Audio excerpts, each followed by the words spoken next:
Let's talk about the most misunderstood part of indoor cycling, the resistance knob. Because if you've ever been in a ride thinking, should this feel harder? Am I doing enough? Is the knob just decorative? You're not alone. The resistance knob can make your ride smoother, stronger, and way more effective, but only if you know how to use it. So first we gotta think about resistance as not being punishment.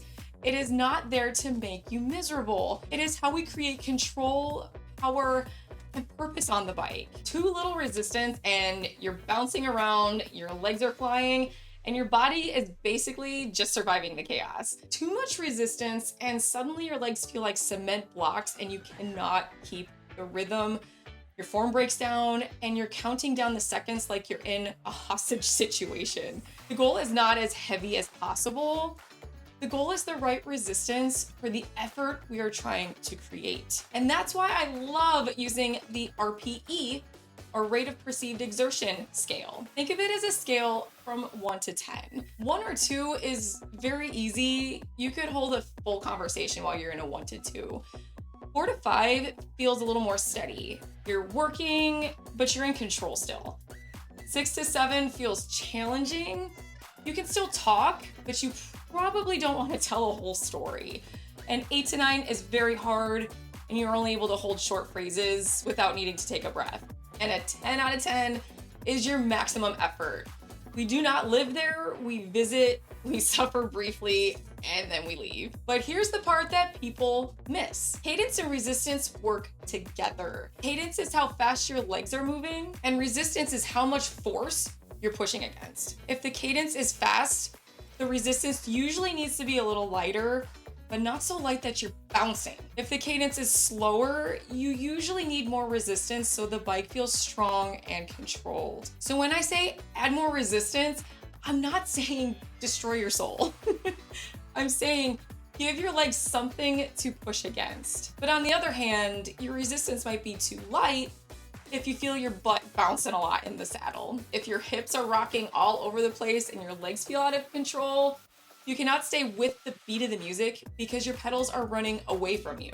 That usually is a sign you need to add a little more. Not a mountain, just enough to bring the control back. And on the other end of the scale, your resistance might be too heavy if you cannot maintain the cadence or the rhythm. Your shoulders might start to creep up to your ears. Your knees feel like they're fighting for their lives, and your pedal stroke gets choppy, and your form kind of starts to fall apart. There's absolutely no reason to turn your bike into a leg press and then hating the entire ride. So here's a simple way to use the knob. Start with enough resistance that you feel connected to the bike.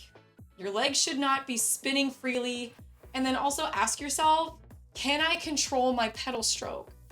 Can I hold the cadence?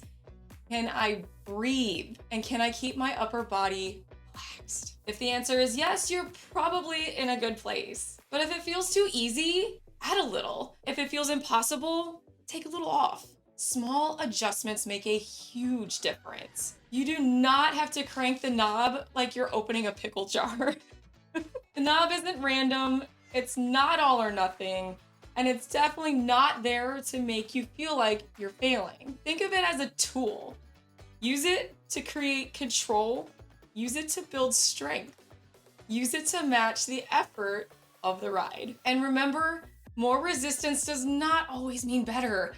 Better resistance means better riding. So next time you clip in, stop guessing, listen to the cue, check your effort and be honest with yourself, and adjust with purpose. If you want indoor cycling workouts that actually coach you through the ride, not just yell, push harder for 30 minutes, subscribe and ride with me and Riley. New rides drop every week, and Team Tufts would love to have you.